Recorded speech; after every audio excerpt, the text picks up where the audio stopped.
സങ്കീർത്തനങ്ങൾ 15-ാം അധ്യായം 1 മുതൽ 4 വരെയുള്ള തിരുവചനങ്ങൾ. കർത്താവേ, അങ്ങയുടെ കൂടാരത്തിൽ ആരു വസിക്കും?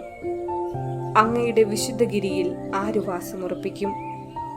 നിഷ്കളങ്കനായി ജീവിക്കുകയും നീതിമാത്രം പ്രവർത്തിക്കുകയും ഹൃദയം തുറന്ന് സത്യം പറയുകയും ചെയ്യുന്നവൻ, പരദൂഷണം പറയുകയോ സ്നേഹിതനെ ദ്രോഹിക്കുകയോ അയൽക്കാരനെതിരെ അപവാദം പരത്തുകയോ ചെയ്യാത്തവൻ, ദുഷ്ടനെ പരിഹാസ്യനായി കരുതുകയും ദൈവഭക്തനോട് ആദരം കാണിക്കുകയും നഷ്ടം സഹിച്ചും പ്രതിജ്ഞ നിറവേറ്റുകയും ചെയ്യുന്നവൻ. ഓർമ്മിക്കുക, വിശുദ്ധ ഫിലിപ്പ് നേരിയുടെ ഓർമ്മദിനമാണിന്ന്. 1515 ഫ്ലോറൻസിൽ ഒരു കുലീന കുടുംബത്തിൽ ജനിച്ചു. കുഞ്ഞുനാൾ മുതൽ അനുസരണയുള്ള കുട്ടിയായി വളർന്നു. വ്യാകരണവും സാഹിത്യവും പഠിച്ചു കഴിഞ്ഞ് ഫിലിപ്പിനെ മോന്തെ കാസിനോനിലുള്ള ചിറ്റപ്പന്റെ അടുത്തേക്ക് പിതാവ് അയച്ചു. അന്ന് ഫിലിപ്പിന് 18 വയസ്സ് പ്രായമായിരുന്നു. ചിറ്റപ്പന്റെ അവകാശിയായി സസുഖം ജീവിക്കാമായിരുന്നെങ്കിലും പൗരോഹിത്യത്തെ ആഗ്രഹിച്ചിരുന്ന ഫിലിപ്പ് റോമിൽ പോയി ഒരു ഫ്ലോറന്റൈൻ പ്രഭുവിന്റെ വീട്ടിൽ താമസിച്ച് കുട്ടികളെ പഠിപ്പിക്കുകയും ഉപരിപഠനം നടത്തുകയും ചെയ്തു. അവിടെ താമസിക്കുമ്പോൾ തന്നെ അദ്ദേഹത്തിന്റെ ജീവിത വിശുദ്ധിയെ പറ്റിയുള്ള റിപ്പോർട്ടുകൾ റോമിലും ഫ്ലോറൻസിലും പരന്നു. എല്ലാവരും അദ്ദേഹത്തോട് സംസാരിക്കാൻ ആഗ്രഹിച്ചിരുന്നെങ്കിലും ഫിലിപ്പ് വ്യർത്ഥഭാഷണത്തിന്റെ ദോഷങ്ങളെപ്പറ്റി ബോധവാനായിരുന്നു. പ്രാർത്ഥനയും ഉപവാസവും ഇന്ദ്രിയ നിഗ്രഹവും വഴിയാണ് തന്റെ കന്യാത്തം അദ്ദേഹം പാലിച്ചത്. ഒരു യുവ വിദ്യാർത്ഥിയായിരിക്കുമ്പോൾ തന്നെ തെരുവീഥികളിൽ നിന്ന് ആത്മാക്കളെ ദൈവത്തിന് നേടുന്നതിന് പരിശ്രമിച്ചിരുന്നു.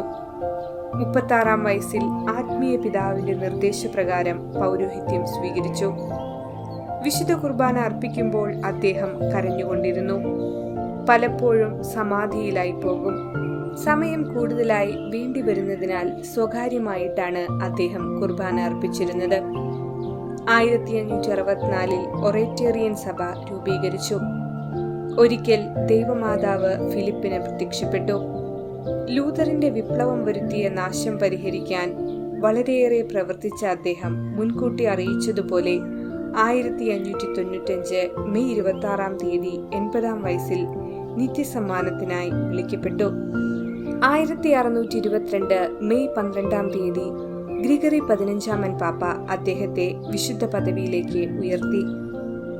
എളിമയ്ക്കും സന്തുഷ്ടിക്കും വലിയ വില കൊടുത്തിരുന്ന അദ്ദേഹത്തിന്റെ ജീവിതക്രമം എല്ലാവർക്കും വളരെ സ്വീകാര്യമായിരുന്നു. എല്ലാവരും അദ്ദേഹത്തിന്റെ ജീവിതം മാതൃകയായി സ്വീകരിച്ച് വിശുദ്ധരായി തീരുവാൻ വേണ്ട കൃപയ്ക്കായി പ്രാർത്ഥിക്കാം.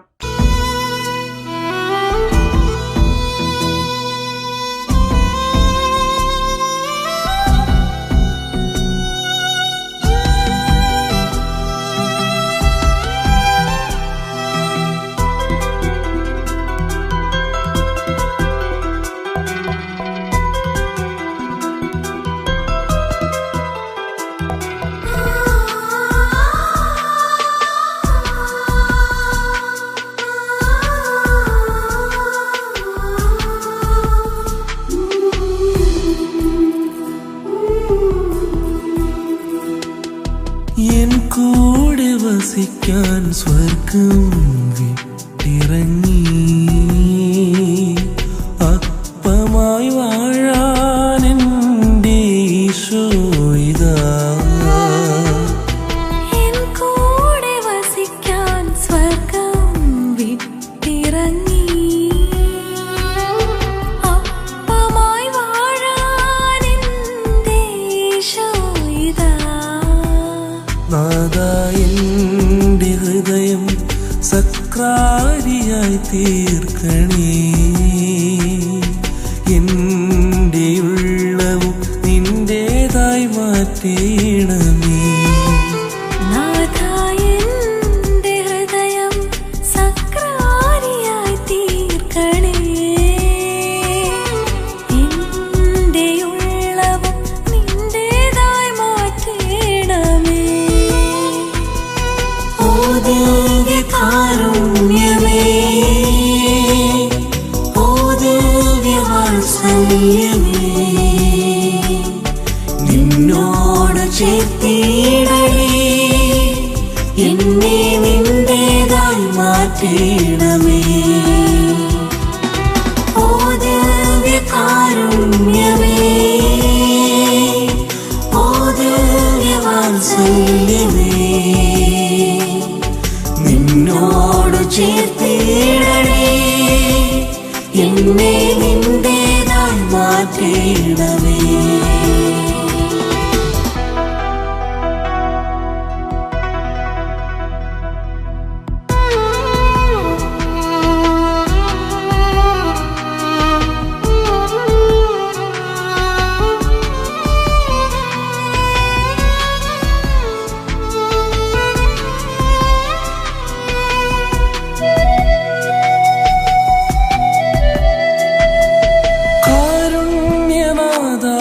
സ്നേഹത്തോടെ നിന്നെ ഉൾക്കൊള്ളാൻ ഞാൻ വരുന്നു. എൻ പാപങ്ങളെല്ലാം ഏറ്റേറ്റു ചൊല്ലി നിൻ മുൻപിൽ വന്നിടുന്നു.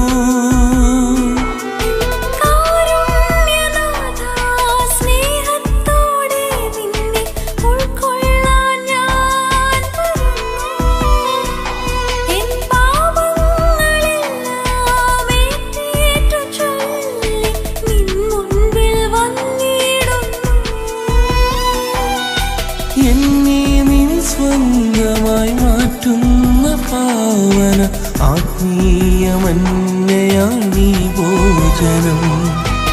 എന്നെ നിൻ സ്വന്തമായി മാറ്റുന്ന പാവന ആത്മീയമന്നയാണീ ഭോജനം.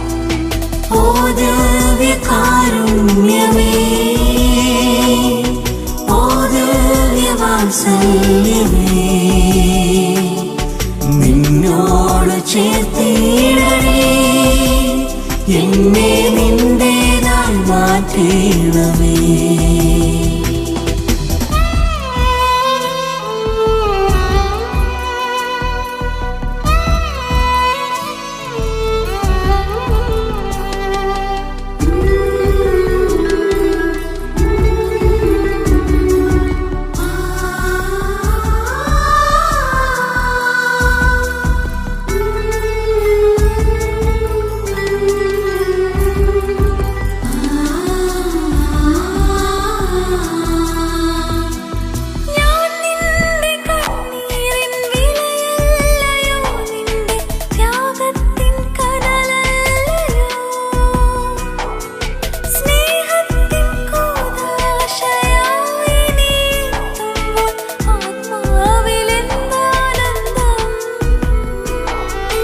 ഞാൻ നിന്റെ കണ്ണീരിൻ വിലയല്ലയോ, നിന്റെ ത്യാഗത്തിൻ കനലല്ലയോ,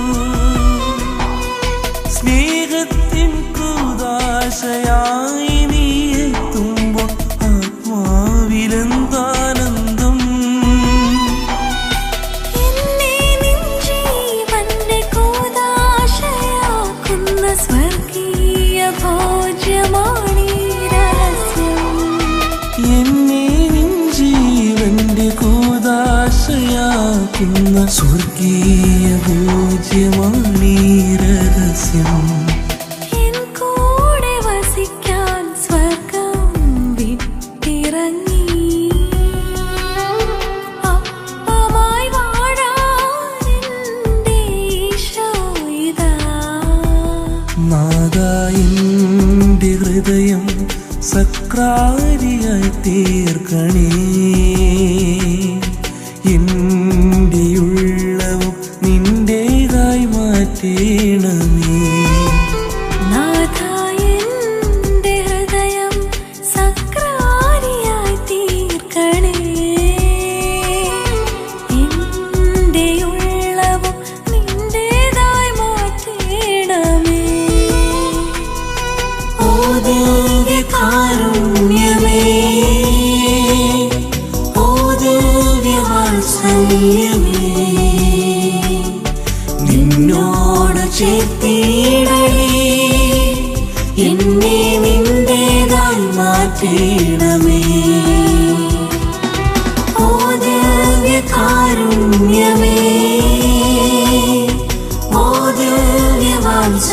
വാത്സല്യമേ നിന്നോട് ചേർത്തിടണേ എന്നെ നിന്റേതായി മാറ്റണമേ